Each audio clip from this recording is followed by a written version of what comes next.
The air crackled with anticipation. January 20th, 2025. Donald J. Trump, back in the Oval Office, wasted no time. With a stroke of his pen, he unleashed a wave of executive orders, fulfilling campaign promises and sending shockwaves through Washington. These weren't just policy tweaks. They were bold pronouncements, a clear signal of the Trump administration's priorities, and a stark reversal of his predecessor's agenda. From immigration to energy, from federal regulations to social issues, Trump's executive orders left no doubt America was changing course. The orders, signed in a whirlwind of activity, were met with cheers from his supporters and cries of outrage from his critics. The nation, it seemed, was holding its breath, bracing for the impact of these sweeping changes.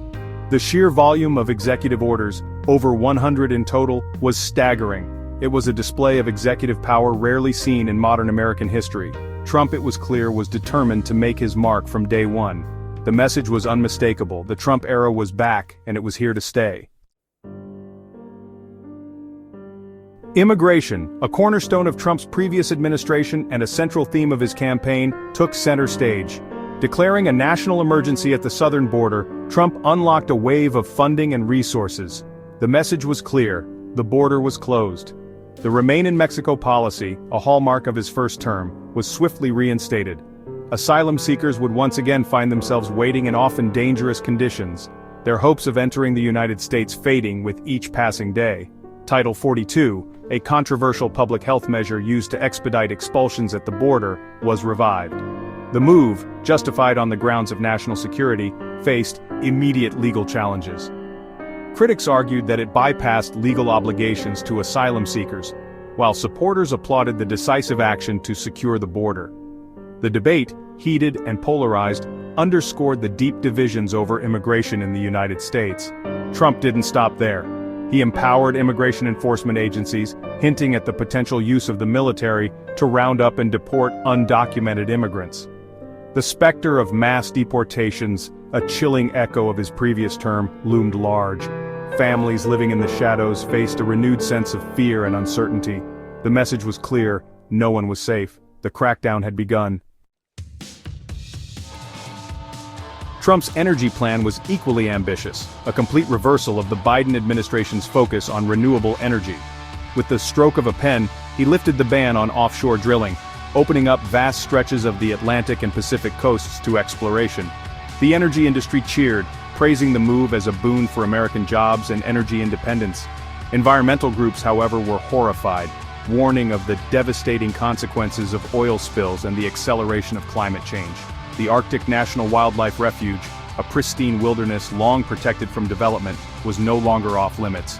Trump's executive order reopened ANWR to drilling, a move met with fierce opposition from indigenous communities and environmental advocates. The battle lines were drawn, pitting economic interests against the preservation of one of America's last wild places. Pipelines, a contentious issue during his previous administration, were back on the agenda. Trump's executive orders streamlined the permitting process for new pipelines, clearing the way for projects like the Keystone XL pipeline. The move was celebrated by the oil and gas industry but condemned by environmentalists and indigenous groups who argued that pipelines posed unacceptable risks to water resources and sacred lands. Trump's executive orders extended far beyond immigration and energy, reaching deep into the heart of the federal government. Schedule F, a policy implemented during his previous term that allowed for the easier hiring and firing of federal employees in policy-making positions, was curtailed. The move, while praised by some as a way to improve government efficiency, raised concerns about politicizing the civil service and undermining the merit-based system. Diversity, equity, and inclusion programs, a focus of the Biden administration, were swiftly reversed. Trump argued that such programs were divisive and unnecessary. Critics, however, accused him of rolling back progress on social justice and fostering a hostile environment for marginalized groups within the federal workforce. In a move that sent shockwaves through the federal workforce, Trump ordered all federal employees back to the office, reversing the widespread remote work policies implemented during the pandemic.